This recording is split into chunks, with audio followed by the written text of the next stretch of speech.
Hi, boys and girls. This is Ms. Kathy. I'm so happy you've joined me today for another story just for you. Today's story is Chapter 8, Finding the Sombrero. I can't back out now, Chris thought as he reached over and took the rope from Willie.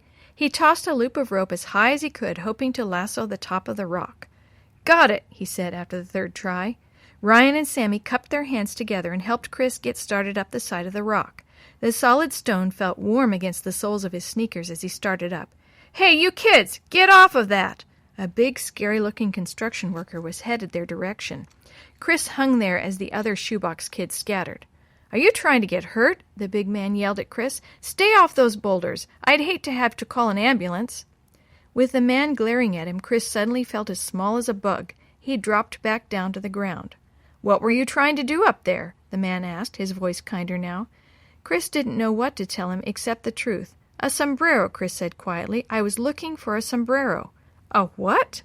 Hey, Jake, another man yelled from a truck nearby. Sombrero, you know, like those Mexican hats. Da-da-da-da-da-da, da-da-da-da-da-da. The man jumped down from the truck. He pointed his finger at the top of his head and spun around as if dancing. Smooth, Smitty, Jake said. You're a regular Fred Astaire. I know what a sombrero is. He turned and looked back at Chris and then at Maria, who had come back to the two crows. What I don't know is why you kids are looking for a sombrero up there. It's part of our treasure hunt, Maria added. Oh, a treasure hunt, is it? Jake said. Well, that's different. Yeah, the sombrero isn't on top of the rocks, Chris explained. It's a place, some sort of landmark that shows us where to go. Jake rubbed his scratchy chin. So you wanted to get up high enough so maybe you could see this sombrero? Chris and Maria nodded. Jake said. Well, I can't let you climb on these rocks, but I can do something just as good. Come with me. Hey, Smitty, let the bucket down, Jake shouted to his fellow worker. Smitty pushed a lever forward in the truck cab. A long arm attached to the back of the truck lowered a platform with sides to the street. This is called a cherry picker. We use it when we have to work up high, he explained. Come on, Jake gestured for Chris to join him in the bucket. Chris stepped in with Jake, who showed him the controls. Pull this lever back to go up, Jake said. Chris pulled on it, and the bucket climbed slowly in the air. Chris watched as the houses around him lowered out of sight, and he could see far beyond them. As Maria watched Chris and Jake rise into the sky, the other Shoebox Kids reappeared. A few minutes later, Chris and Jake returned to Earth, laughing and joking.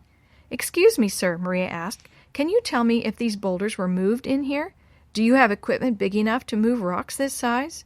Jake looked at her, amused. Those? Oh, sure, we have cranes that can lift rocks 3 times that size. But those particular boulders, nah, they've been there as long as I can remember. And that's at least 40 years. The man suddenly grew serious. Now, stay off those rocks. Well, what did you see? Sammy asked as the kids came back together. Chris wrestled with the rope, trying to get it to release itself from the top of the rock. It did, and he turned back to the group, recoiling the rope. A brave group of treasure hunters you are, Chris said, running at the first sight of trouble. Come on, Chris, Willie said. What did you see? Chris said nothing, but laid the rope on the ground and knelt down. He began drawing in the dirt. He drew a straight line, then another line crossing it. Here's the boulevard we're on, he said, pointing to the first line. Here's Straight Street right here. He pointed to the second, then drew a circle at the top. Here's another road up here. The road is round because it goes around. Widow's Peak, Willie said. That's our sombrero. That's what it looked like from up there, Chris said. He stood up. We're going that-a-way, he shouted, pointing down the street. Even Willie was moving fast as they rode east down Straight Street. After about a dozen blocks, they got off and pushed their bikes as they came to a long hill.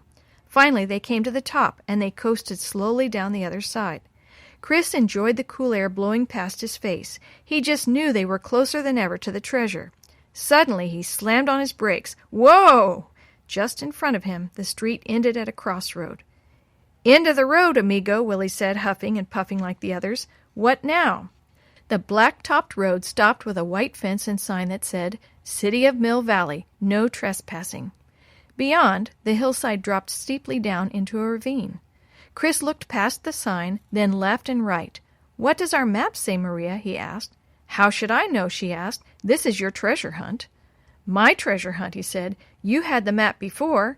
You've had it since I did, Maria said. And who made me the person in charge of carrying the map? But I thought, Chris said. You thought wrong, Maria said. Relax, guys, Willie said. I made a copy of it, just like Mrs. Shoe suggested. He reached into his backpack and pulled out a piece of lined paper torn from a notebook. Chris turned to Maria. I'm sorry, sis, he said. It's just that we're so close. I know, Maria said, but is this treasure so important that you have to hurt people to get it? He began, then stopped. He took the map that Willie handed him and opened it up. He studied it silently for a minute while everyone else watched him intently. It says here, he finally said, that we're supposed to follow the canyon up to a waterfall. The treasure is found buried beneath a crow. Another crow? Sammy whined. You've heard of X marks the spot, Willie asked. This time maybe it's Crow watching over our treasure. Chris leaned over the fence and looked at the ravine. Where does this go? Does anyone know? It goes up to Black Canyon Dam, Willie said. That's why they have the no trespassing sign up there. They don't want people falling off the dam. They listened for a moment. Sure enough, Chris could hear the sound of rushing water far below. Does this mean we have to go down to the bottom of the ravine? Dee Dee asked. I don't think so, Willie said. Beyond the dam is Black Canyon Reservoir. We can just follow this road to the right here, and it will take us over to the park entrance. It's about half a mile. But it's almost 5 o'clock, Maria said. Mom will be coming to pick us up at Sammy's house in a few minutes. We can't turn back now, Chris said. Yeah, let's go on, Ryan said. We're almost there. Chris, it's waited 100 years, Maria said. What's another day or two? But, hey, I've got an idea, Willie said.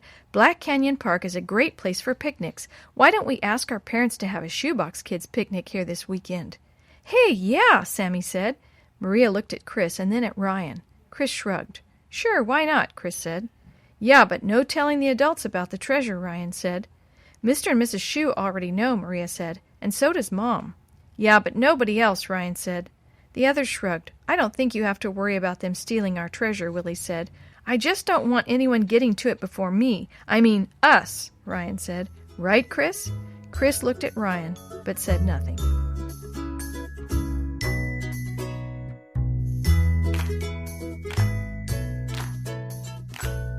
The story you have heard today is a chapter of the Shoebox Kids, Book 1, The Mysterious Treasure Map. It was written by Jerry D. Thomas and used with permission from the Pacific Press Publishing Association. If you're interested in any other books published by the Seventh-day Adventist Church, please visit AdventistBookCenter.com or call 1-800-765-6955.